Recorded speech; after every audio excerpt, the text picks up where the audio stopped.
Good evening. Hey, everybody. How we doing? My voice is a bit rubbish, so I apologize right now. I've got like hot tea. So, yeah, if I'm looking a bit croaky, my voice has been terrible all day. I really, really apologize. Anyway, I really am going to have a proper tea party. Good evening, everyone. How we doing? Oh, I was going to say hello to everybody first of all. So, well done, Di, for getting in first. And then Lou, good evening, Mark, first of all. Kaz, no effing ghosts. Tammy Mama Twins, good evening. Mike, Kim, and Kim Martinez. Peregrine, Bumps and Things in the Night. Gareth, good evening. And Julie and Caroline. And who else? Got Sam Hain, good evening. And Full Duck, good evening, you guys. Hello. Is that Amy or Ryan? Hope we're doing well. And yeah, and a good evening, Lionheart. Oh, Collie Crazy, good evening as well. And Simon, good evening. As I say, people coming in as I'm talking. Yummy Donut, good evening, or good morning, or good afternoon. Hey, Phil, Dr. Deb. Oh, it's so nice of you to come in. I'm loving this. What happens when I croak? Yeah, thanks for that. Yeah, I mean, I'll make you soup. Yeah, I'm not too bad. My voice is like really dodgy, but not too bad at all. Um, yeah, how we doing? Good evening. Say hellos to everybody in the chat. Hello to each other, because the first like 10 minutes of this is literally you guys just going hello, hi, hey, how we doing? Good day. So it's dead nice. It's a dead nice community, guys. Welcome along. Okay, Chimps Tea Party tonight. Obviously, we're going to go down. I think this is probably the ultimate question. You know, for anybody who's interested in the paranormal, this is really truly is the ultimate question. Is there life after death? Right. And I was thinking long and hard about how do I approach this? How do we go about this? And at the end of the day, as ever, same with any Chimps Tea Party, I would like you guys to kind of tell me your thoughts and your theories and your ideas. I'll obviously be chipping in with mine and what I personally think, because obviously nothing's proven. I do have a guest lined up to come in and talk to you, only very briefly. So yeah, it'll be because the person I've got coming in will give a very particular perspective on this, which I'm really looking forward to chatting with him. He'll be in a bit later on. So yeah, so it's essentially all ideas and thoughts, and everybody who's interested in the paranormal. All right. Sometimes, there is usually that feeling of, am I looking for life after death? Or am I looking for it because of somebody who may have passed away or had an experience, and that kind of led you down this kind of avenue around the paranormal. And it is, I suppose it's what we're searching for, essentially. I know that people love the idea of capturing a ghost or photographing a ghost or something like that, but I do inevitably think it is down to whether, are we just after proof of life after death? Because it is the big question, isn't it? It genuinely is. So start thinking. I'm going to put on the screen before I go. Basically, that's for anybody who comes in a bit late and don't know what we're talking about. That's it. Essentially, what do you think happens after you die? And I know there are loads of some of you very, very, very skeptical, which is absolutely fine, and some of you will be taking it from a religious standpoint or an atheist standpoint or whatever, or just somebody who thinks a bit more spiritually. Whatever your opinion, obviously be respectful of everybody else in the chat. I know you guys are, because you're all bloody lovely, but occasionally there might be the odd person might pop in and give something really controversial, or a psychic may come in. Please don't laugh at them or whatever. I did actually want to get a psychic in here. I asked a psychic medium to come in and chat, but unfortunately they were doing a evening of mediumship near where they live, so unfortunately I couldn't get them in, because that would have been quite a nice perspective as well. Okay, so I'll start. I'll start. What exactly do I think is going on? Well, first of all, I suppose because I've I never went into the paranormal thinking of going after this life after death question. Um, since then, close from like for instance, members of my family have died. So, for instance, my father died in 2017, and I was not. I wasn't. Was I expecting anything to happen after my dad died? Probably not, in all honesty, because it's not something you kind of expect. Your dad's going to come in and say hello. Even though he knew I was interested in this, so he, bit disappointed that he didn't. Come on, Dad. But yeah, it is. I mean, but doing this kind of whole paranormal journey, I have witnessed things which I believe is genuine. So I've witnessed, as a lot of I've witnessed things from poltergeist territory. I've had EVPs happen. I've never seen a ghost, but I've definitely had poltergeist, what I believe is genuine poltergeist activity, and I've captured EVPs. So all of those things, is that purely coincidental? Is that, can we separate poltergeist activity and EVPs from life after death, or are they all interlinked?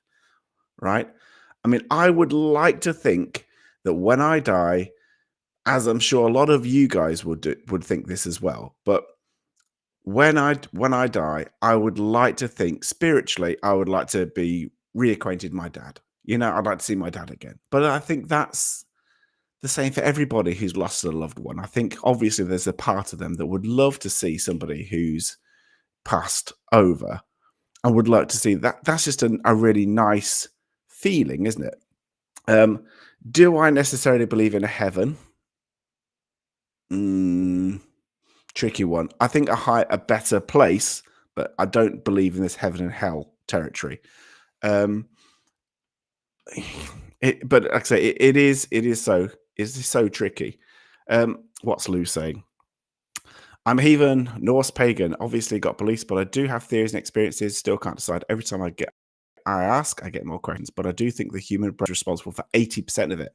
Yeah, I do get that, because I think with certain things, I mean, the great thing is, I mean, one of the things I've got, I mean, from doing the podcast every Monday, is I've managed to get to speak to some amazing people, and I've got more people lined up. One of the people I've got lined up ready for next year, and actually I've got him on twice. I've managed to get hold of one of the world's leading neuroscientists. He's a neurologist from Belgium, and his name is Dr. Stephen Leray, and he's a neurologist, and he's coming on twice. I've managed to get him in. He's going to be coming in around about January, February time, hopefully, to talk about meditation. But the one I really am fascinated by and what interested in is he's also going to be coming in June to talk about near-death experiences. And from a neurologist point of view, what is going on with the human brain at the point of death? And can it explain some of the feelings of, walking down a bright light, hearing voices, or seeing their hallucinations of seeing their past relatives, and all of those things which are interlinked with near-death experiences? He's going to give it like a scientific view of that, but I'm fascinated by that. So yeah, it is. And like I said, that's in June. But he's one I'm really looking forward to. Let's have a look. Keir Martin, I believe it's different for people. I'm a private nurse that works one-on-one with families that keep their loved ones at home and out of facilities. I've been present for many passings, all different. Yeah, I think like I said, it is one of those kind of like ultimate questions, isn't it? And it's so tricky to kind of pin down what is going on. Simon's energy can't be created or destroyed, so we go somewhere. Yeah, I hear that a lot. I do hear that a lot. And it is such a tricky question. So look, this is a hard one for me. It depends on people's belief systems. In the whole, there's that bit at the back of your mind that wants to believe there is more. I don't have any religious leanings. And I think that's it, isn't it? And it, I like I say, I don't think there's nothing, and if I and I'm very, very like I say, I'm skeptically minded, but I'm not so skeptically minded that I think there's and there are people out there that do believe, that's it. Whatever energy is going on, when you die, your body uses that energy not to pass on to another life or to heaven or wherever, but to basically break down your body. Um, and But the thought of there being absolutely nothing, that some people, the atheists would think, well, actually, when you die, that's it. It's black. It's like you were before you were born. There was nothing. You came from nothing, and you go back to nothing, and that's that. But I think it's, to be honest, I don't know it's whether I don't want to believe that, but I do genuinely think there's something else going on. And whether that's because I come from a paranormal background and I've witnessed poltergeist activity, and some of you may have witnessed ghosts, for instance, but I've witnessed EVPs and voices of people that just aren't there, and I can't explain that. And is that proof of the afterlife? Is poltergeist activity proof of the afterlife? Um, it really is such a kind of such a major question. Let's have a look. Simon said, "Does our energy create new life? Might explain past life experiences." Yeah, I was going to talk about reincarnation because I think that's a fascinating one. Oh, Seg, I think whatever happens after death is the same as before you're born. I knew it. I knew it. So skeptical. Zadiah said, I believe there's something, especially those immediate minutes after death. Yeah, I mean, the funny, I suppose, an interest. I mean, I'm not going to dwell on death too much, but it's part of life. But the interesting, I suppose, I'll give you one kind of personal thing, I suppose, is that when my dad died, he died in intensive care at the time.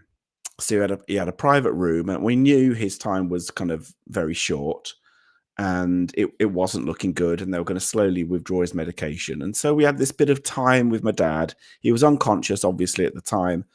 So we were talking to him and playing music to him and things like that. And the whole family were around him, and it was lovely, genuinely lovely, a lovely way to die, if you can imagine such a thing. But he was surrounded by family. Now, and we knew that the inevitable was going to happen. Anyway, the inevitable happened, and my dad, the nurses turn the monitors off when it gets close. You don't hear it flatline. By the way, the nurses turn off the monitors before that happens, so you don't have that shock. So we left the room once it died, and the nurses were taking out, the various different, taking off all the equipment, because obviously he was wired up to everything, and to try and remove as much of that equipment as possible. So when we went back into the room, he was kind of more at peace, if you know what I mean. So that took about, I don't know, 15 minutes or so. We went back in, and my brother said, it's quite interestingly, one of my brothers said afterwards, he said, when we went back in, Dad wasn't there. He was there, barely hanging on, but when we went back in that room, he just wasn't there anymore. And you got that distinct feeling that his spirit was not there anymore. And I still remember that, and it's very kind of, and I get that. I do get that. Some of you may have had the same kind of feeling. Now, whether that's his soul or his spirit leaving his body, that's another thing entirely. But certainly his life force wasn't there anymore, and it felt like it was just a body. His something had gone. And it's really interesting. Anyway, I digress.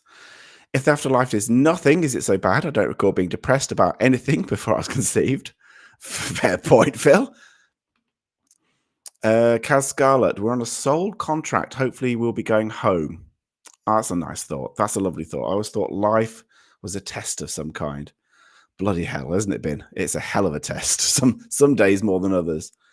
Gareth, there's got to be something going on, or loads of people wouldn't be having the experiences they are having. I absolutely agree. Mike R. I like the idea of reincarnation. Sounds fun to keep coming back. I find reincarnation absolutely fascinating. Absolutely fascinating, particularly when you hear reports of children being able to recall past lives and specific details and all of that kind of stuff. Let's have a look. What Sponge say? After my nan died, her old musical Ciggy Box would play randomly. When my dad died, the same cigar box, is that cigarette or cigar box, would play every night at midnight until my mum said, "Thank you for letting me know you're okay." Oh, that's really lovely. And it's things like that, doesn't it? That kind of keeps you believing in that there's something else going on. Kim, I had a patient that was within hours. She had not spoken in days. She sat straight up in bed, looked at the door, said, "John, I'm ready." Clear as day. She lay back down and she was gone. And it's like we said this before. It's amazing how many people have had those similar kind of experiences. Yeah, her husband came and got her. Absolutely. Uh, Audible 2 Recon. I hope there's another life. Got so much to do. Yeah, I think everybody kind of really deep down hopes that there's something else going on. Um, let's have a look. The body's just a vessel, and I believe the soul lives on. Absolutely. Second most natural thing in the world. Absolutely, Phil. Let's have a look. Let's have a look. Ancestor meditation, interesting. Many heathens experience seeing dead relatives, etc. Personally, I've not. I just experience unknown terrain, no ancestors. I've never heard of that, Lou. Never heard of ancestor meditation. Um, I might have to put that to that neurologist, because he's coming in to talk about meditation. I wonder whether he's even heard of that. That's really cool. Let's have a look. Sam Hain, I'm from a large extended family and I've had many pass over the years, so I like to think there is something, but being skeptic, if you will, I have no explanation for what. Yeah, very much so. The conscience leaving the body is just a shell. So Castellano felt the same after my parents died. It was an empty shell. Yeah, and it's weird. It's weird, I think, when because it's for me, it was my dad. And when after, like I said, immediately after he died, like I said, 10, 15 minutes after he died, there's that feeling is not in the room anymore. And it is just a shell. And I've never really, like I said, that's not me being kind of particularly spiritual or anything like that. I just find that was the overriding feeling, and my brother got that as well. It's yeah, strange. Chris, I think that the only proof of life after death might be an intelligent haunting, if there is such a thing. Yeah, we'll talk about a little bit more about that in a bit. Paul Miller, I think the last moments and the visions people get are from DMT being released. Don't get me wrong, I think there's something else, but the DMT makes the journey easier. Yeah, I think there is a big part of that the neurologist is hopefully going to talk about things like that, that explain some of the near-death experiences when I get him on. So I sat down on a cup of tea with my passion fruit muesli, listening about death. Yeah, hooray! Yeah, enjoy your day. That's yeah, it is a cheery subject. Damn right, Simon. It's a cheery subject. Well, I'm trying to make it cheery. I'm trying not to kind of get too kind of doom and gloom about it, but I just find it fascinating. Yeah, yeah, I know. That's the weird thing, isn't it? Skulls my mug talking about death. Hey ho. Dear. What's that? If there is an afterlife, I'm going to haunt all the fakers. I can't be bothered, to be honest. I can't be bothered to haunt those guys. There's some fascinating documentaries out there that seem to offer up evidence that there is something after death. I absolutely agree. Let's look. Dr. Deb saying, Kibbo explained that many times as well with dying patients. Nick's saying, my dad was in and out of consciousness his last 2 days and told me he was terrified that about 1 hour before death, he smiled and said, hi. I was told his parents were both waiting. Oh, that's so lovely. And I genuinely do think, I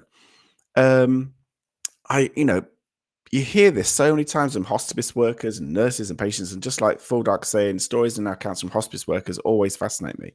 I think people need to, maybe I should collate some of all these stories from hospice workers and nurses and things, because I think it'd actually be quite comforting for people when you hear this so much. What's this? Strange and scare. What's this? You wouldn't care. You'd be a worm. Oh, I know there's the reincarnation thing, but I think they only believe that you'd go back to being a worm if you've done something really horrible. And are you saying that Simon has done something really horrendous in his life? Let's have a look.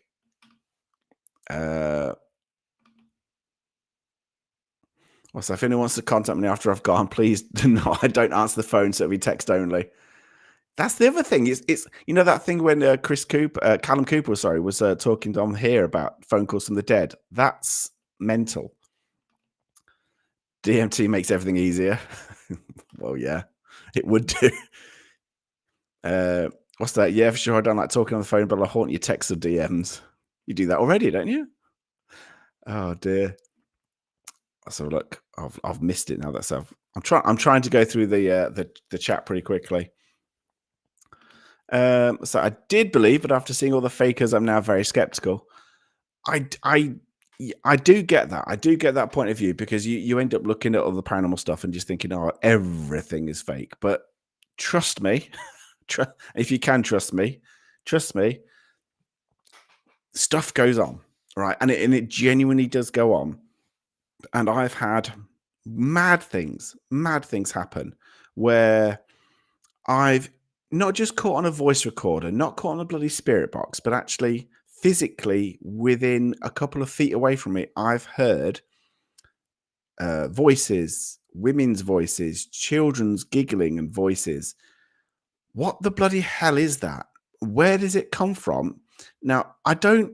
So you're not telling me that these voices of people, and they're recognizably people, are just in the ether.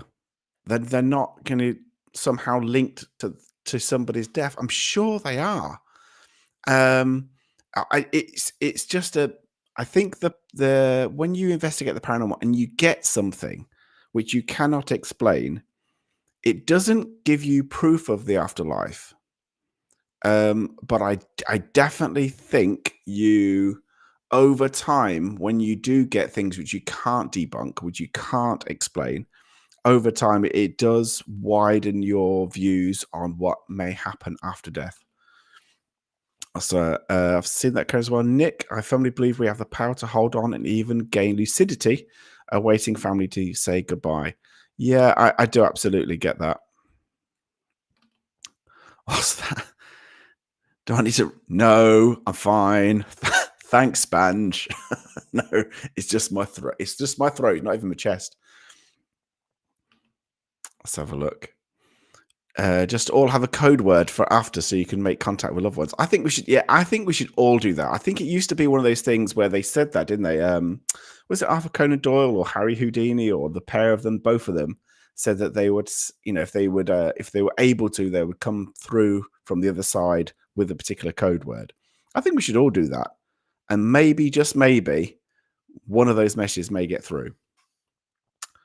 Let's have a look, Dr. Yeah, he was convinced his mum was traveling over with me and tried ringing her, but she died over 10 years before. Let's have a look. Oh, no. Now, this is an idea. I'd like to come back as a vineyard to give back all the pleasure that wine gave to me. The thing is, it sounds like you're kind of virtually a grape as it is from the amount of wine you must be having. Let's have a look. How would I scratch an itch if I was a worm? Now then, we're getting a little bit silly. Stop that. Could I come back as an old, rich, lonely woman's pet dog? They have a pretty good. They have an amazing life. If you get it's like my one of my aunts.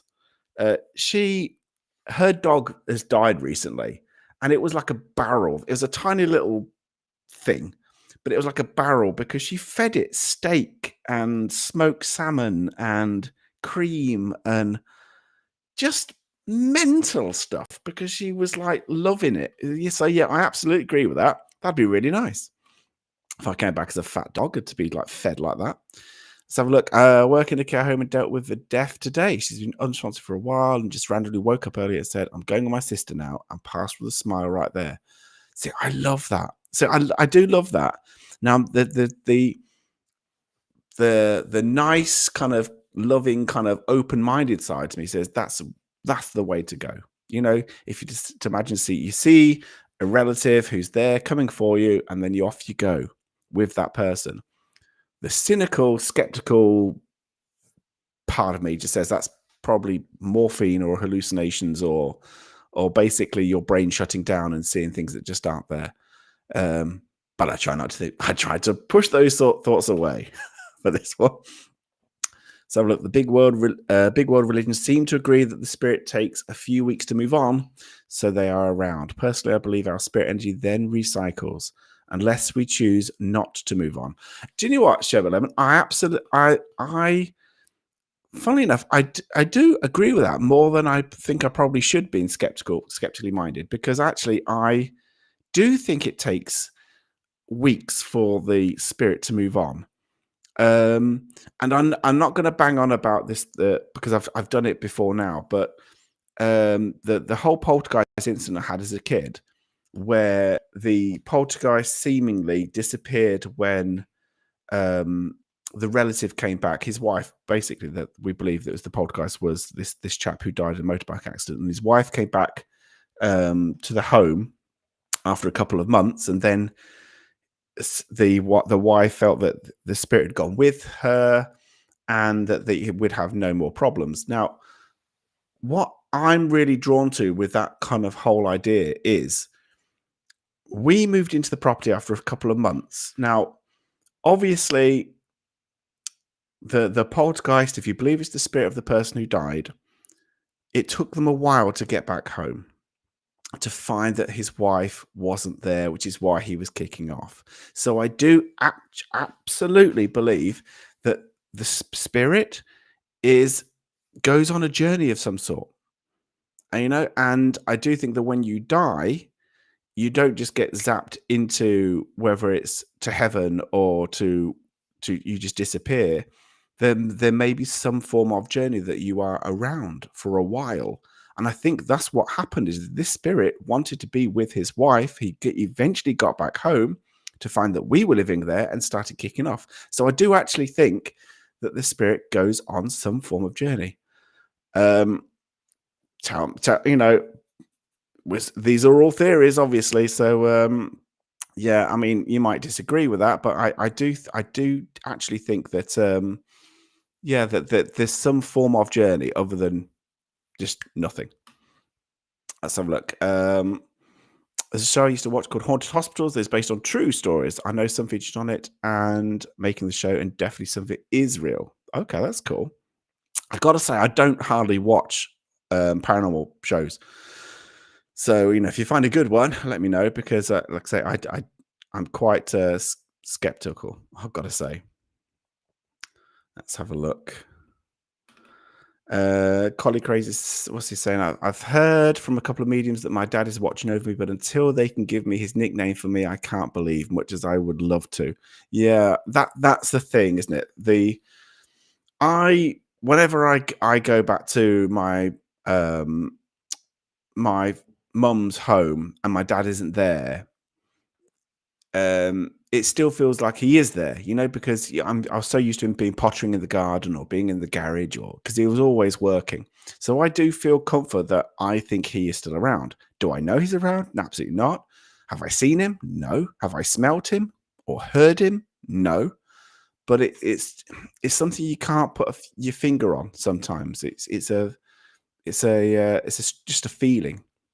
What's that? 100% right. If I did come back, I would want to come back as one of my mum's dogs. I swear she loves them more than me. A lot of people do, gotta say. A lot of people do. Let's have a look. My mother-in-law waited for my sister-in-law to get out of hospital. She died 15 minutes after she got to the hospice. Yeah, I think that happens. I think that happens more more often than not, actually, that people are just holding on until they can actually say goodbye, and then they're just relief, and then they're gone. What's that, Simon? Oh, the afterlife code word for everybody is monkey merch. Yeah, well, yeah. Let's do that. Let's make a pact tonight. The 67 in the chat right now. When you die, on the Ouija board or whatever, if it comes across as monkey merch, and then your name, then I'll believe you. Yeah, but buy a T-shirt first, right? Yeah. Don't. I have code words, but not for that. Right, but don't bring the chat down. Bumps into things like let's not get all seedy. What's up, Phil? What's Phil saying? The darkest thoughts I've had about my death is whether I already own the clothes I will wear in my eventual coffin. That is dark. That's Phil. That's properly dark, isn't it? Yeah, that is weird. That is weird. See, if I died, I've got some crap suits in my wardrobe, so I really hope that my relatives would put me in a better set of clothes. Maybe I just need to dress better. Let's have a look. Oh, there's what's that? I've seen many spirits. Yes. Vodka, gin and rub. I know. Let's have a look.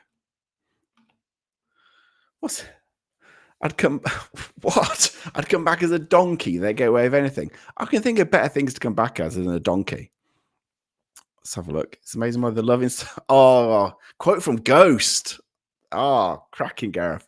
It's amazing, Molly. The love inside you. Take it with you. You've been watching Ghost before I came on here. That's a great film. I love Ghost. It's like my dad was convinced my grandmother would not die without him being present. She waited for him to go get coffee, and she passed as soon as he left the room. Some people are not meant to see. Okay.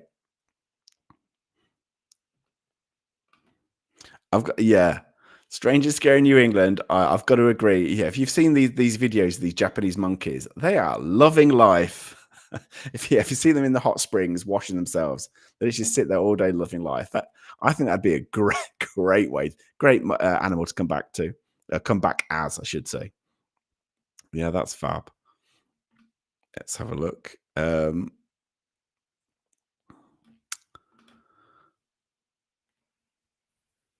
Okay, my mum passed in April. She kept telling me my sister to take her kids home. My sister was getting annoyed as she was so insistent. She got the call the next morning. She was gone. That, I would say, it definitely kind of this reoccurring theme it goes through, isn't it? It's this that made the skeptic me leave the room for the possibility there's more to it. The first two experiences I've had of family passing away when I was young left me thinking so open-minded. I think, I think you can still be skeptical, but also still have that belief and that feeling that there is more. There is more after death. That it's not just the end. It's not. I think that's quite scary for people.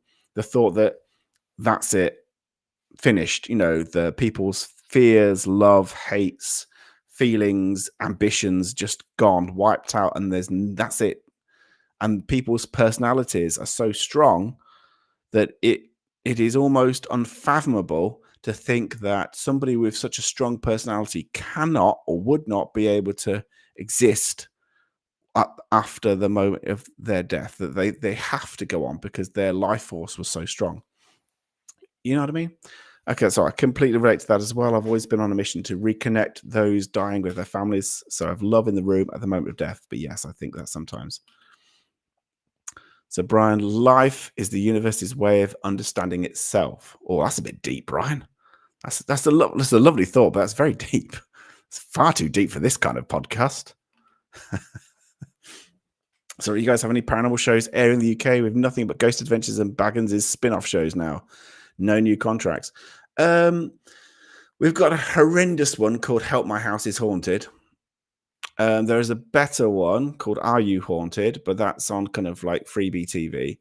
There's Uncanny, which is particularly good, but it's mainly a podcast. It's well worth, if you can get the podcast in America, it's well worth listening to because it's very kind of balanced. So yeah, I mean that I do like Uncanny, but there's a similar thing going on, actually, I think, in the UK and across in America as well, that people and TV production companies are just not spending money on decent paranormal TV shows. I've got to say, it's just not there. Why or not, I don't know, but they're just tightening their belts, I think. So Dr. Deb saying, people feel they are protecting the living from being there as they die. My grandfather was that way with me. If I do miss any of your comments, by the way, I do apologize, but I'm literally just trying to get through as many as I can. I don't want it to get to the point where I'm like way behind on the chat. There is something so important to be there at the exact time of death for someone. It's like you want to experience that 1 second between worlds. Yeah.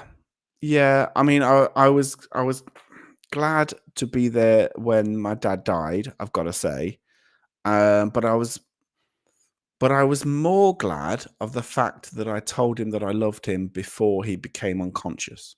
And I think some people don't get that chance. Or a lot of people don't get that chance with people. You know, if it's a sudden heart attack, for instance, a lot of people don't get that chance to say that to their family member when you know the shit's hitting the fan, basically. So I'm more grateful for that than seeing my dad die.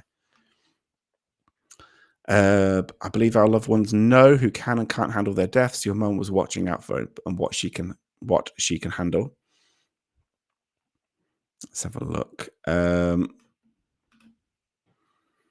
My nana waited for my aunt to leave the room on her last day. My aunt said that she saw my nana walking out the front door moments later, dressed to the nines. Let's have a look. Oh, hang on a minute. Oh, I've just crowed the chat. Hang on, I've got to go back up now. I've missed out a whole load of people. Oh, hang on. This thing, I tell you.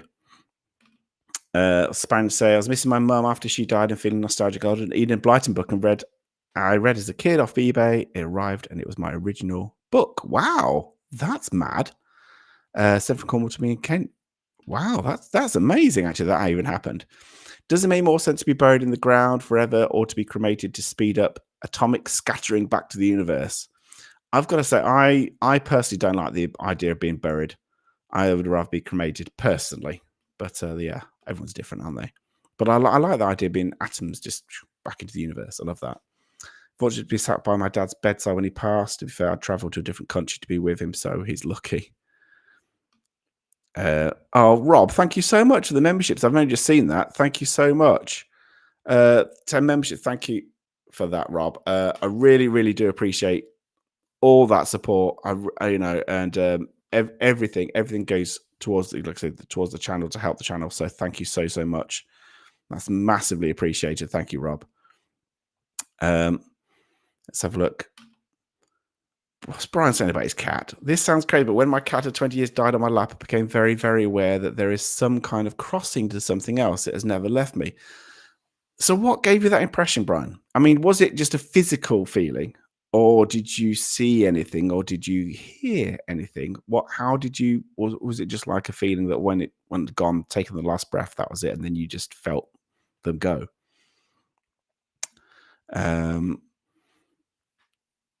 Let's have a look. My dad waited for my mum to leave, then let go. Hospice said they protect some loved ones. That's interesting. I'm definitely not doing monkey underwear. No. It's not. That's not going to happen. Let's have a look. The afterlife will be a surprise, I'm sure. I doubt the Black Monk thought he'd be spending eternity in a former council house in Pontefract. Yeah. God, can you imagine being there? Shit. You know, like if you're just grounded, if you're grounded to a particular location, which some people believe you are, that'd be bloody awful, wouldn't it? If you're grounded in some kind of shitty house in Pontefract. It's not, no bad things to Pontefract, but I've been in that house far too many times and spent too many hours in that bloody place.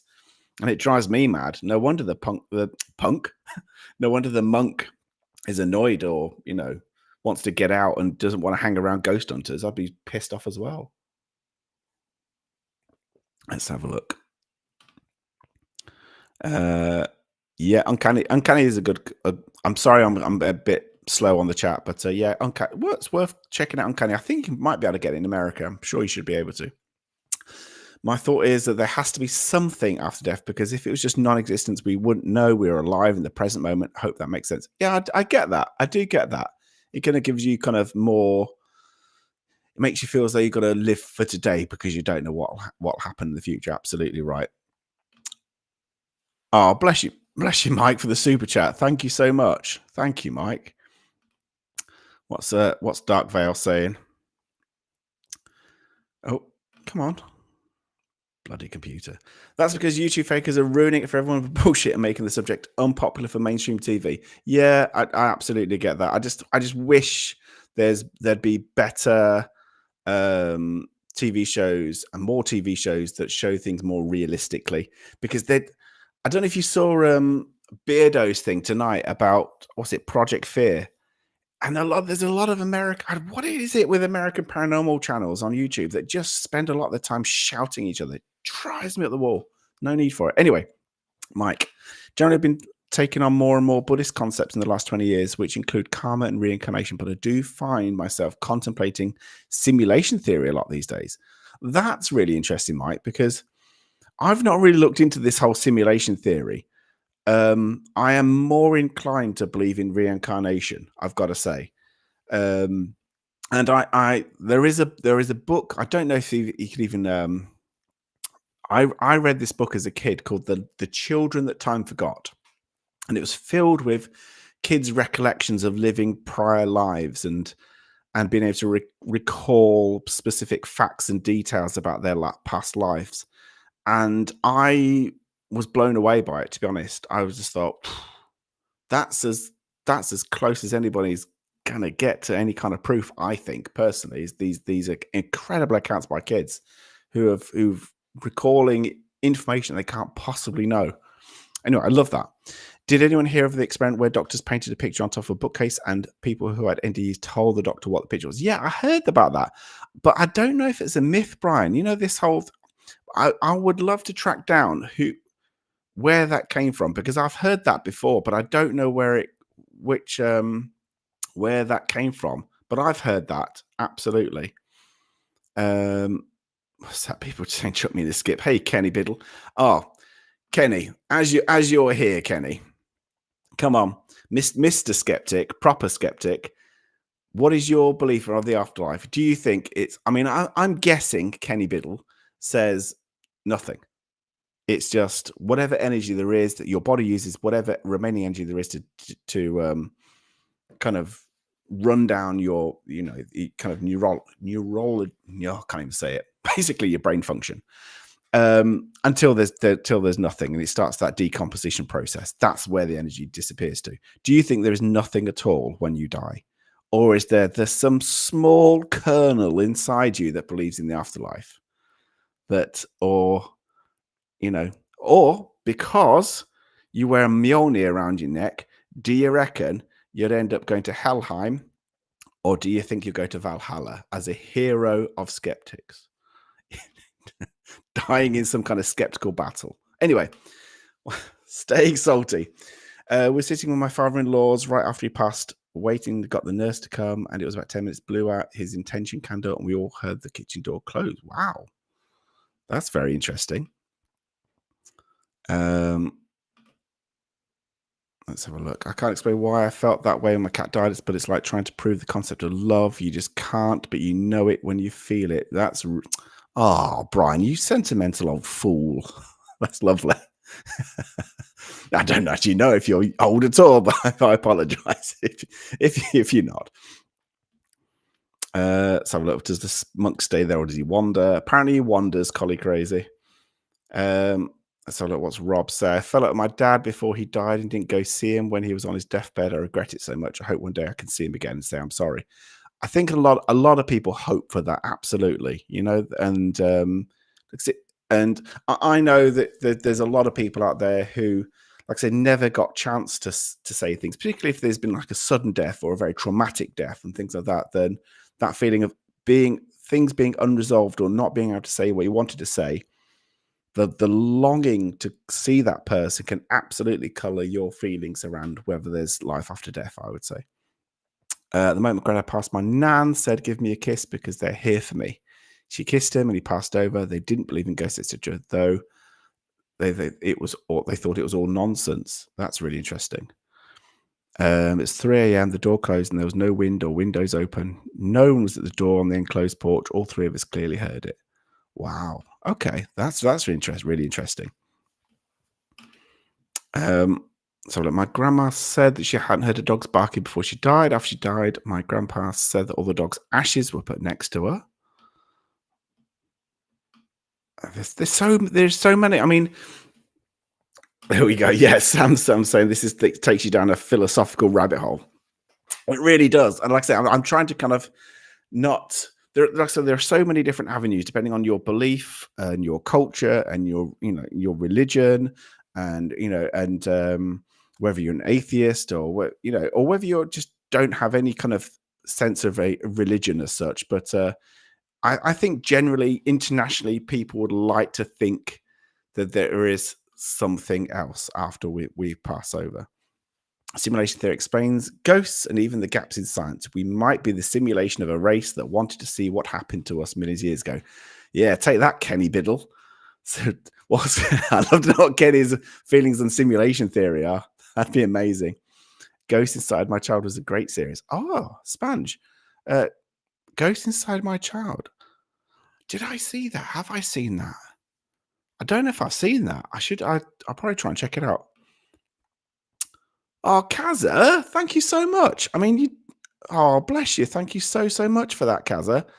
I mean, I mean, on my screen, I can't see all the greens, but it's so nice to see so many people got green memberships. And it's because of the likes of you and Mike and Mike Larry and just thank you so much for supporting everybody and supporting the channel. Thank you. The things that blow me away with kids is when they insist they were someone and even bring you to their exact grave location. That happens more than most are aware of. I think it's certainly as well people who comment on little children who comment on when they lived before or when I was a girl but it doesn't really get written about or spoken about, and I think it happens a lot for very young children and it's dismissed by a lot of parents. But yeah, I think there's a lot more to it than people think. Hi all, my grandma died on my 21st birthday. I was pulled awake from my sleep by my grandma. She spoke to me, hugged me, and left my room. Just then, my grandpa phoned and told me she'd passed. That's really comforting, though, isn't it, Mercia? Just a really comforting, lovely moment. That. What's Kenny saying? I maintain no belief. I want to be surprised. I want you to be surprised. And if there is some form of deity, I want them to surprise the shit out of you, Kenny Biddle. I want you to kind of, go through those pearly gates and be like, oh, that's what happens. Okay. So I was like, Kim, I've had lots of weird experiences studying palm readings, tarot, and stuff like that. Seen things, heard things, felt things on different investigations and through different experiences, but I don't something. We'll come back to that. Let's have a look. I don't know what is real or what's in my head. Yeah, that's the thing,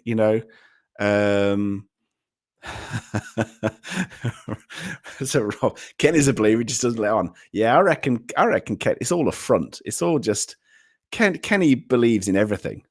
He's just making out that he doesn't. Let's have a look. I have no idea. I would speculate that life fades to black and then nothing, but I don't know. Never been dead before. Have you not?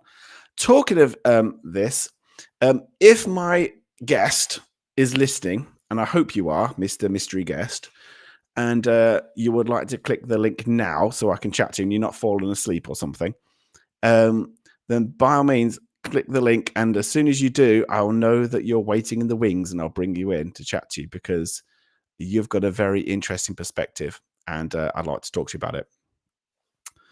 Let's have a look.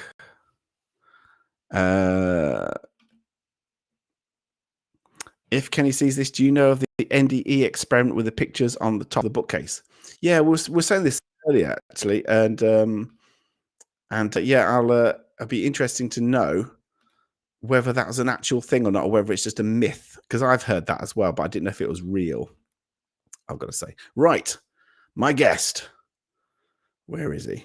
Oh God, let's get him in. Good evening, Mr. Phil Jones from Ghost Watchers Inc. How are you? How are you doing? I'm doing good, thanks. How are you? Yeah, really good. Now then, Mr. Phil, you this is Sorry, I just got to this. mute you on YouTube a minute because I got double feedback. Oh, okay, okay, yeah. Get rid of me on your YouTube and stuff, and then All we can done. talk to you. Oh, look, fabulous. Right, hang on a second. Hang on a minute. Hang on. What have I just seen? Oh, bless you, Kim. Thank you very much. Thank you so much for that. Now, okay, Phil, I've asked you on here for a very specific reason, because obviously the whole thing of this topic about the afterlife is we don't know what's going to happen, because we're only going to know what happens once you die. Yeah. And I'd like to tell everybody why I'm talking to you, Phil. Basically, I died for 40 minutes. I can actually speak to somebody who actually died. Yeah. And so I mean, I find that astonishing. First of all, and it's wonderful, to be honest, that I can actually talk to you, because and you're not yet gone over to the afterlife just yet. We can actually get your experiences. So, did you want to? I don't know how much you want to tell people in terms of what happened exactly, or if you're okay with that. Yeah, no problem at all. Well, I've been a paranormal investigator for over 30 years. Basically, it was in October 21. Over a number of weeks, 3 or 4 weeks, I lost 3 or 4 friends. One of them who was a really close friend, and I was actually a bearer at the funeral, which is about 5 or 6 miles from my house. So we went to the funeral, did the service, and we was coming back. I was in my van, and my girlfriend was in the van with me. We were probably 200-300 yards from my home, I expect. And I said to her, "Oh, I feel dizzy, feel giddy." And she looked across and told me to pull over, and I was dead. That quick. So she had to lean across, hold me up, and steer the van around the corner, through a couple of road signs, and choose to crash it into a house or a tree. So she had to pick the tree, obviously. She managed to get out, couldn't get my door open. And my friends who were at the funeral with me followed behind. And one of them was a retired fireman. And so anyway, they eventually got me out, laid me out on the footpath, and he started doing CPR. A number of fire engines turned up. The air ambulance turned up about 200 yards away. And a couple of people were doing CPR, the firemen, and so on and so on. Eventually, they got hold of a defib and gave me 2 shots and got me back on the second shot. Obviously, I'm completely unaware of anything happening. And they stuck me on a ventilator on the side of the road, waited another 40 minutes for the ambulance to turn up so they could move me 200 yards, stuck me on the helicopter, and then airlifted me to hospital. Whew, bloody hell. Right. So, for somebody who obviously had to go through that, and it's a miracle actually that you made it through, and I am so glad that you made it through that, because bloody hell, that's a hell of a thing to happen to you. And I know obviously you'd be getting, it's taking you quite a while to recover after that. You probably, you're still in recovery from that as well, for lots of different reasons. Well, the reason I'm a bit short of it is because I got a tracheostomy, you see, because when they put me on life support 3 times in ICU, it's damaged all my throat. Because I had pneumonia and sepsis a couple of times, and I was in ICU for nearly 4 weeks. So yeah. Can I just say as well though, I mean, I saw photos of you, immediately after that, and to be honest, you look like shit. But not surprising, to be honest. But you look so much better now. Yeah, now I can breathe. I'm not too bad. Yeah, absolutely. So, in this 40 minutes that you were technically dead, people are going to start thinking, Did you see your life flash before you? Did you see any form of relative or anything like that coming to you, or saying it's not your time yet, Phil? Turn back.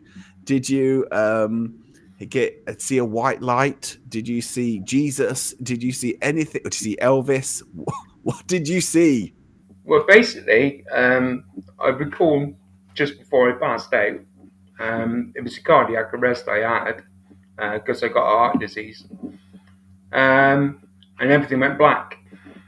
Um, I would have expected to see my mum's. It was on my mum's birthday. It happened, but I passed out. Everything went black. There was no tunnel. There was no Elvis. No pet. No relatives. Nothing. When the next thing I realised, obviously I'm not vivid dreams, but at that time I was in ICU on some serious drugs. Yeah. But in terms of experience something in those 40 minutes, but I mean, it could have been the fact that I was receiving CPR, even though I'd flatlined. Yeah. You know, it could have been the oxygen still being pumped round, but in all for those 40 minutes, I was there. But And afterwards, because obviously you've been involved with the paranormal for years and years and years before this happened, and you'd been looking for your own kind of proof. yeah. When you got through that, what's your thoughts now? Do you still believe in the afterlife, or are you a bit more negative about it because that you just got blank darkness and that was it? Well, I'm a lot more skeptical than I was, and my belief in ghosts and apparitions now is time slips. That's how I see it now. So it did change my perspective a bit, but I still enjoy trying to find out. Even though I've experienced it firsthand, it doesn't stop me searching. Yeah, definitely. Well, it's like I said, you see what I wanted you on, because there's not very many people here who have been technically defined as dead and come back 40 minutes later, and you're here to tell the tale, basically. So that's why I had to have you on this conversation. Yeah, it's very overrated being dead. Well, in terms of how things are going, how's things going for you right now? Are you kind of on the mend, slowly but surely? Yeah, I'm okay. I mean, I'm limited. Obviously, I've got a pacemaker with a built-in defibrillator now. I mean, I was diagnosed in 2012, but the cause of that is another story. I'll tell you another day. But I mean, I was okay. I was told from that point, sudden death. The disease I have is the biggest cause of sudden death.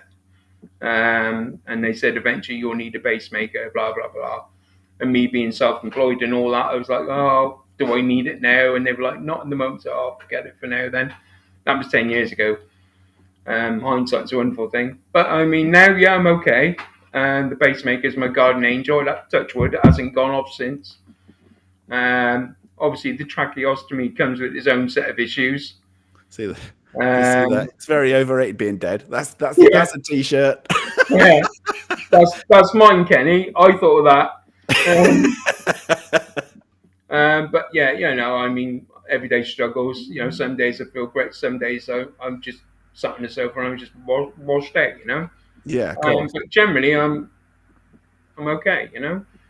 Well, I mean, just like I say, I'm just so pleased. I mean, I was pleased and amazed that you managed to get through it in the first place, but I'm even more pleased that you kind of, slowly but surely getting there. Like I say, you look so much better and so much fitter than you did, obviously, immediately afterwards and things. And it's so lovely to see it and see you smiling and kind of, because cracking sense of humor. So like, it's just so nice to see you kind of being a bit more of yourself. Do you know what I mean? Yeah, no, definitely. Yeah. I mean, I was so fortunate. I was lucky the right people were in the right place. Absolutely. I mean, only 3% of people who have a cardiac arrest outside of hospital make it. Yeah. 3%. And I mean, for the fact that I was gone for 40 minutes, they normally give up after 20 or 30. Yeah, exactly. That in itself is quite remarkable, actually, that they carried on working on you for 40 minutes and managed to bring you back. Yeah, well, I had 7 broken ribs and 6 vertebrae in my back from the CPR. Gone. Wow. Yeah. And was it the 40 minutes because they were kind of essentially waiting to kind of move you. Is that why they were doing it? They didn't give up. I said, well, we're up in Monmouth, being Monmouth, traffic is useless. One car comes to stop, everything stops. So the first thing to arrive, obviously, a police car, and then 5 fire engines for whatever reason, and then the air 5? ambulance. Yeah. Jesus. And then the air ambulance landed, and once they got me back to the defib, it was another 40 minutes for an ambulance could get to me to move me 100 yards to the helicopter. Yeah. Because they could, the fire service couldn't move me. They had to put me on a ventilator, then move me. There you go. And Aurelis is saying you should write a book about your experiences. There you go. Moneymaker. Yeah, it's funny you say that because my girlfriend, she'd been on the journey with me. She had to witness the whole thing. She had to crash the van, hold me up in the seat, and choose what to crash into. And she got smashed up. She seen me go, and then seen working on me. And she said, during your recovery, you should have written about it. And I probably should have done. But, that must have been really tough for her as well, just to see you just gone through that as well, like really traumatic for her as well, actually. Yeah, she got bashed up as well. Down the side was all bruised. I mean, because the drops the van went over were sort of 3 or 4 feet, but when you're traveling a bit, it's quite bumpy. And then it's a wall and then a tree. Fancy. So, yeah. Wow. Well, just may the recovery continue, and may you continue smiling, because that's remarkable.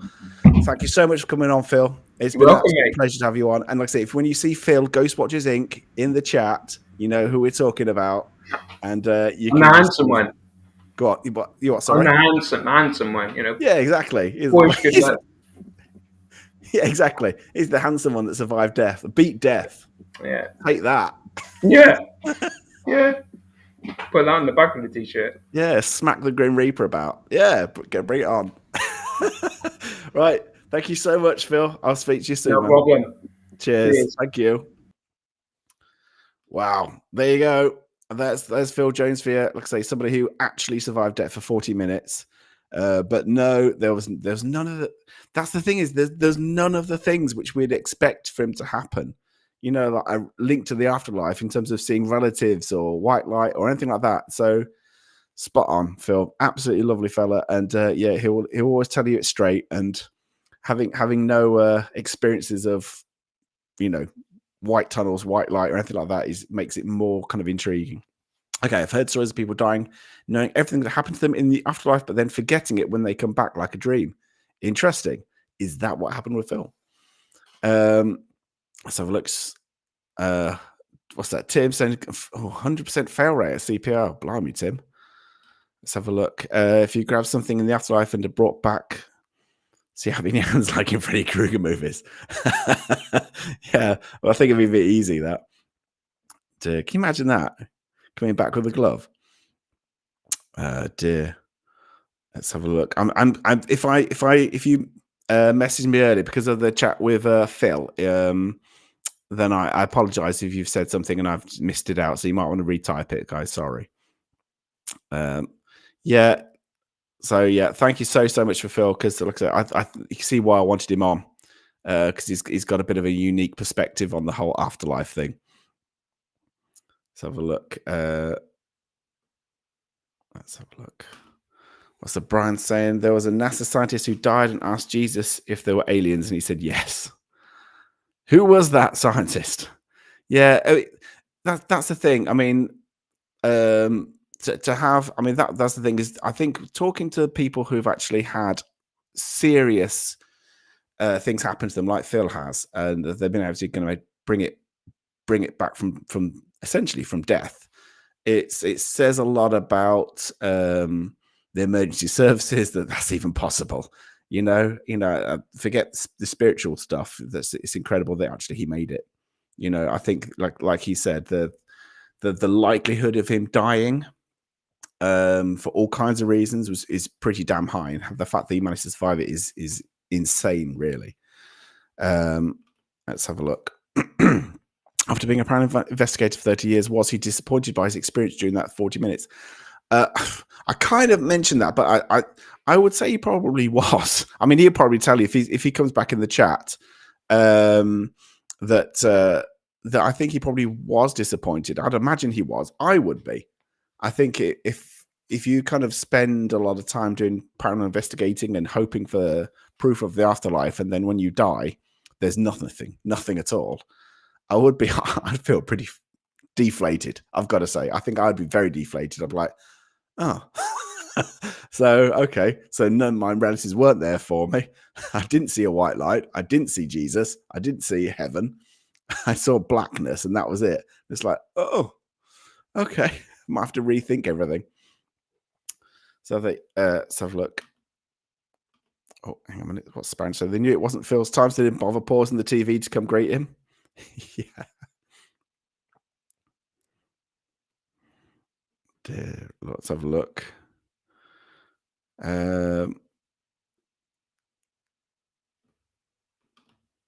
Sometimes people are brought back and claim ESP. A bit odd. Yeah, it is. Absolutely. Flatline doesn't mean you're dead, though. Well, if you've got obviously you're right. I mean, if your heart stops, and obviously they're trying to keep essentially the blood flow and the oxygen to your brain from you becoming brain dead, essentially, which is what's going on. But I suppose I suppose that's I suppose that's going to be it's a I don't know, that's as close as we're going to get actually to having no fun, to being lifeless, I suppose. I mean, even though your brain is technically, I suppose, being kept alive. Let's have a look. Oh, here he is. He comes in a bit late. You've missed the best bit, Mythos, unless you've got some fantastic true story. Better late than ever. Watch the Simon video today. See, exactly. Simon Entwistle. I will just say this before. Obviously, if anybody has not watched Simon Entwistle talking about the Pendle Witch Trials, watch it, right? Because you'll absolutely love it. If you've not seen it, it's well worth seeing. Mainly because Simon Entwistle is an incredible storyteller. For starters, you'll not hear me barely at all whilst he's talking because I didn't want to interrupt him. And the fact that he does the characters, the voices of different characters in his storytelling is insane. So yeah, go if you're interested in that. If you're from America, you know about the Salem witch trials. Take a listen to Simon Entwistle talk about the Pendle witch trials because there's some interesting links between the two. And yeah, he's an amazing storyteller. So yeah, well worth watching. Okay. I do think Phil has a great point with having CPR perhaps curtailing all of our expected experiences. Absolutely right. So Phil, see my boyish good looks. Absolutely, Phil. I mean, somebody mentioned a second ago. I don't know if you saw it, but they were saying, were you disappointed, essentially? For not having some kind of weird, amazing paranormal experience. Were you disappointed afterwards, or were you just not even thinking about it? Were you just relieved to be alive? To be honest. But yeah, let us know. Let's have a look. If you die in your sleep and you came back, would you know you died? That's a great question. I would like to. I mean, me personally, I think dying in your sleep is perhaps. I like sleeping anyway. So basically, to go from from being in a sleep to being in a dream and then just not waking up, I think is the best way to die, surely, because you wouldn't know any different. I don't think anyway. Let's have a look. Yeah, Mythos, been enjoying your most haunted stage show. I've got just on a separate note. If you I'm surprised, and I think was that ticket bought for you, Mythos, but bloody hell, I wouldn't even sit through that crap. It sounded terrible. It sounded so bad. Anyway, Phil running for Phil's case, I'd be deflated that there was no afterlife, but I'd be pretty chuffed that I'm getting another go at life. Exactly the same. Because I think you'd be a little bit disappointed by some things, but you'd be so relieved, that actually you made it through in the end. Even though there's all these kind of issues. So near-death experience is probably the brain's last hurrah before shutting down. The light and tunnel scene most likely is your memory of birth. I just think, like I said, I've got this. I mean, for Kenny and things like that. I mean, I am fascinated by near-death experiences, and if you missed it a little bit earlier, in June, and had to book him this far ahead. In June, I've got Dr. Stephen Leray, Belgian neurologist, one of the world's leading neurologists, on the podcast to talk about scientific explanations for a range of experiences that people have at the point of death, or near-death experiences. So everything from out-of-body experiences, hallucinations of people seeing relatives, hearing voices, white light, as many things as you can imagine, floating above their body, whatever. He has got a lot of scientific explanations for it all, and I'm so looking forward to, even though this is happening in June, to have one of the world's leading neurologists. He's a Belgian neurologist, and he's world class, this guy. If there was I think it's on Amazon Prime, there's a documentary involving him where he literally goes around the world detailing near-death experiences and what the reasons for them are. It's a brilliant documentary. It's called Return from the Dead, and it's well worth checking out.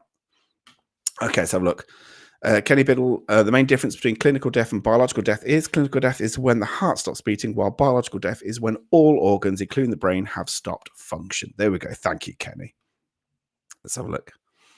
That sounds amazing. I forgot you were even there. To be honest, I was just a spectator, right? And the fact is, like, a couple of weeks before, I went to see with Lou. I was there, and we went to see Simon and Whistle at Roughly, which is in Pendle Hill, which is where what's the name? What's her name? I've forgotten her name. Oh, ridiculous! What's the lady's name? Come on, Lou, remind me. Anyway, one of the Pendle witches, I've forgotten her name.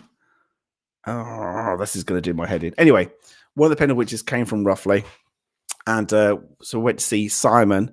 And when he did his talk, I was like, "Yeah, I've got to get this guy on." And so I'd actually pre-booked him, and I was just wanting to kind of him to just chat like he did on the podcast, and he did, and it was amazing. So yeah, I was really pleased to get Simon on to kind of go through his talk essentially as he was at Roughly, and so good. So if you've not seen the Pendle Witch Trial thing, go and watch it, because I say virtually nothing. It's brilliant. So look, Phil, the few lines before that one you just put up, I said I was hoping to see myself from above, to see my boy. She goes, "Oh, you wanted to see yourself from above? How vain are you, Phil? You just see you from a different angle. Get to buy a mirror, fuck's sake." So that line I just read a lot, and I was on emergency medical tech for 8 years. Oh, that explains quite a bit then. That's good. Let's have a look.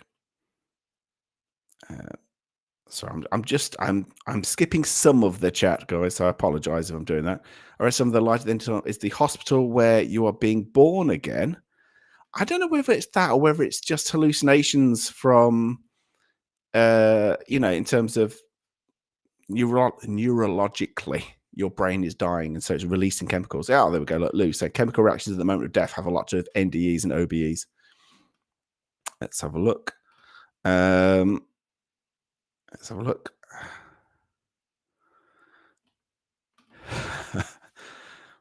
Oh yeah, the stage show was paid for by Nana. Bless her. She was not impressed. I can imagine. I mean, at least you managed to get some, footage and a video out of it, Mythos. So, at least you kind of recoups some of the money for your Nana in some ways.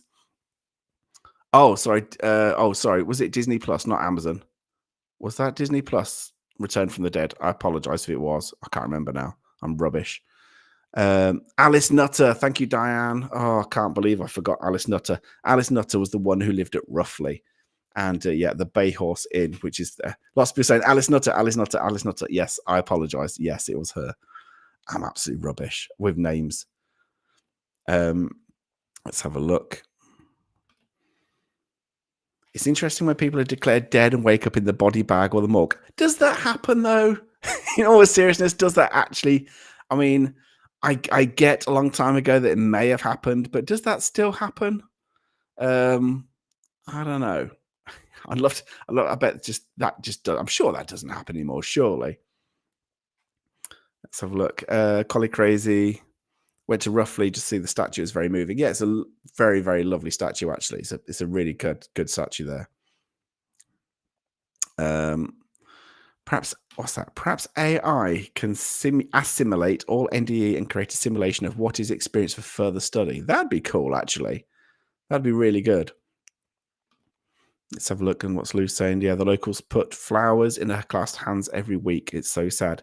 It is, and as I was saying in that little thing, I know this is going off the ball about the Pendle Witch trial thing, but as I was saying to Simon, I genuinely was so angry, not because of his talk, obviously, but I was so happy to see Simon Entwistle do his talk at Roughly, but then the whole drive home, for the whole journey home, I was just like chomping at the bit, because like, how can they not pardon these people who were, and I was so annoyed and so angry. And the fact that Jack Straw, whenever it was, still would not pardon the ladies from the witch trials from the 1600s, and still regards them as enemies of the state, is just like, what? That's absolutely insane. That's still going on. Anyway, I digress. There we go. Friday House. While on the subject of ND and OBs, what are your thoughts on the Monroe Institute and their studies? I don't know enough about it, to be honest. Honestly, so I think I would need to find out a lot more about the Monroe Institute. There is one. I don't know if it's that institute, but there is one institute I want to get hold of, where they've compiled. Now, I don't think it's them, because this is about out of body. They're talking about out of body experiences and near death experiences, but this is more to do with reincarnation. There is an institute or a society in America that have compiled many, and Kenny Biddle may know this as well, compiled many reports of reincarnation, of mainly children, essentially, and they've compiled a huge amount of detail from what the recount of these children, of their past lives, and giving specific details. I remember watching a documentary about this institute or this society, and for the life of me, I cannot remember their name, because the reason I've been trying to kind of wrap my brain thinking about it is because I wanted somebody from that society on here to talk about their evidence. And so if anybody knows who that is, or what institute that is, or society that is, that's compiled accounts of reincarnation, then please do let me know, because I want to try and get hold of them. Let's have a look. Cat's Meow. I'm going to have to rethink beliefs. If Phil was clinically dead for 40 minutes and had zero evidence of an afterlife, he was a believer as well, so maybe really is just lights out. I still don't like to think that way. So, I still wouldn't like to think that way in terms of about, is that it? Is it just lights out black? Or maybe it is initially. Maybe, but I would still like to hope that there's more to it than that. And it's not just all clinically dead and your brain function stops and it's just, that's it. And I would like to hope that that there is more to things, that there is some, either whether it's some kind of journey, some kind of, whether you believe in reincarnation or not, or whether you believe in there's a heaven or some kind of spiritual thing where your soul goes somewhere else.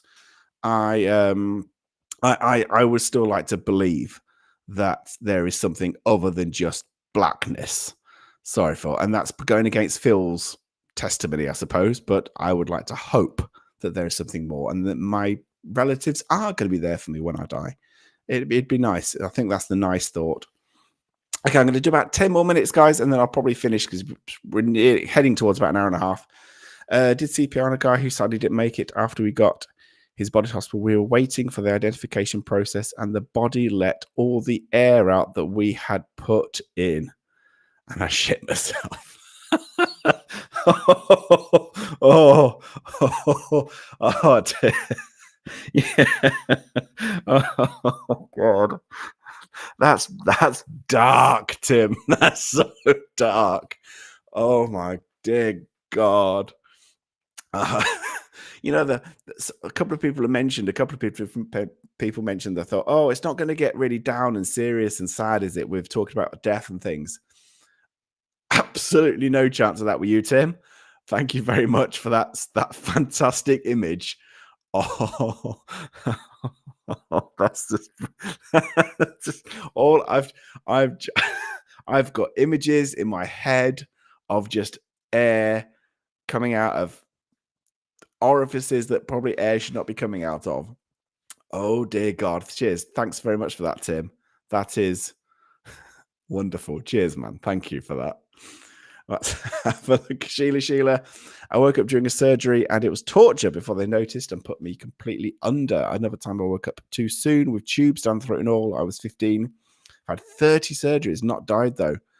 Yeah, I've heard a few people have had that happen where they've literally become conscious in the middle of an operation, where the anesthesia is kind of wore off and things. I've heard that a few times from people, and I don't know. I'm hoping that's quite rare still, but yeah, that's scary.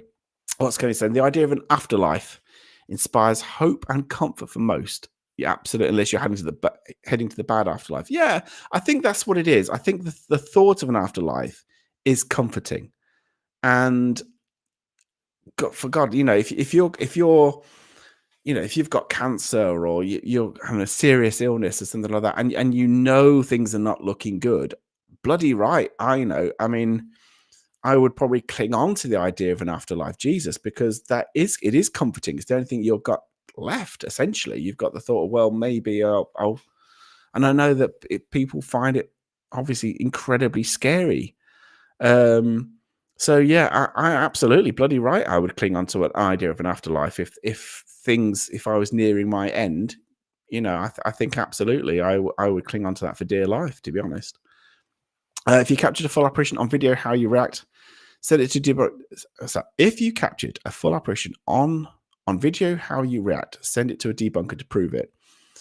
No video will be proof. Absolutely none. I mean, Kenny will tell you this anyway, and I'm fully of the opinion that even if I captured a ghost, you know, walking along, you know, flashed its ass and then walked through a wall, and I video it, and no one's going to believe it because CGI is so incredible and editing is so incredible and things like that, and people will just laugh at it. And even if it was genuine,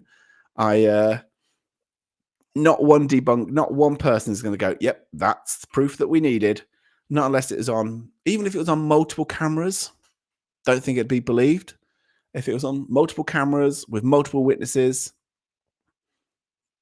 more likely, but it still won't be believed by the wider community. So yeah, I think you're kind of screwed. Basically, I think it's all. I know it's the holy grail of ghost hunting and things, but even if you manage to capture it, it'd still be a personal thing because nobody else would believe it. What's that? 10,000 years ago, when clans believed in life, they recovered from grief faster and survived better than non-believer clans. That's interesting. Natural selection selects for seeing dead loved ones one day. Interesting.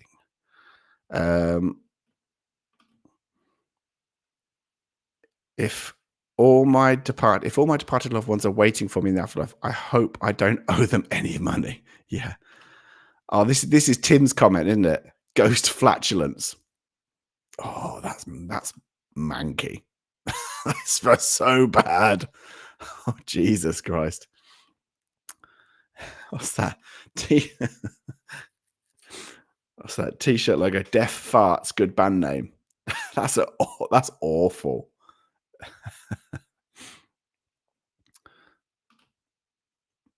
Let's have a look. The afterlife, if real, has got to be crowded. Yeah, mathematically, you'd think, wouldn't you? It's going to be crammed. Thing is, I hate crowds. so because I hate people, I think the afterlife might not be a good thing after all. It could be a bloody nightmare. I'm hoping that the afterlife is big enough to accommodate billions of people have already gone, and I still managed to find some kind of small kind of area where I can be on my own and stick my fingers up at people. Because if I was crammed in some kind of heaven with hundreds and thousands of other people, Jesus Christ, that sounds like hell. That doesn't sound like heaven at all, I've got to say. So look, what's that? I wouldn't send it to a debunker. I'd send it to several qualified specialists in video editing. Yeah, absolutely. Very good point. Very good point, Kenny. Absolutely. I do agree with that. If we do have a soul after death that is alert and can go anywhere, I want to tour the cosmos. That's my main desire. I think anywhere where there's no people would be brilliant, I've got to say. I think that'd be absolutely perfect. Oh, so is this the afterlife, Sir Simon? What if we've already died and this is what's after? Oh, geez, that's very philosophical. That's I quite like that idea though. But if this is the best the afterlife can come up with, it's a bit sad, isn't it? Okay, I'm going to Helheim to be my ancestors. I'm not as athletic or violent as I was to go to Valhalla, and I've told kids to put me out in a black bin bag and a black bin on a Wednesday. Funerals cost too much. Yes, they do. Let's have a look. Brandy saying, when I had my son, I heard them say they were losing me. I was hemorrhaging. All I remember is my grandparents telling me it was going to be okay. They've been both dead for almost 20 years now. Wow. Okay, that's really interesting. What's that? Brian saying 150 billion people have died. What a crowd. That sounds awful, doesn't it? That sounds so bad. Can you imagine? I wouldn't want to be around 150 billion people. Sodom. No, I would want to get away. I'd be one of those people as far away from those 150 billion people as possible. Put me in an imaginary heavenly lake near, with some mountains. Put me in kind of like heavenly Scotland, miles away from everywhere, and I'll be more than happy. Thank you very much. Let's have a look. I live in New York City. Yeah, I hate people. There you go. See? It's much better to be on your own. Oh, dear. Tim, Jesus. Oh, I wasn't going to go down the grim route, but that's just really grim. I think as the death rattle, it all came from the lungs, so no ghost guffs.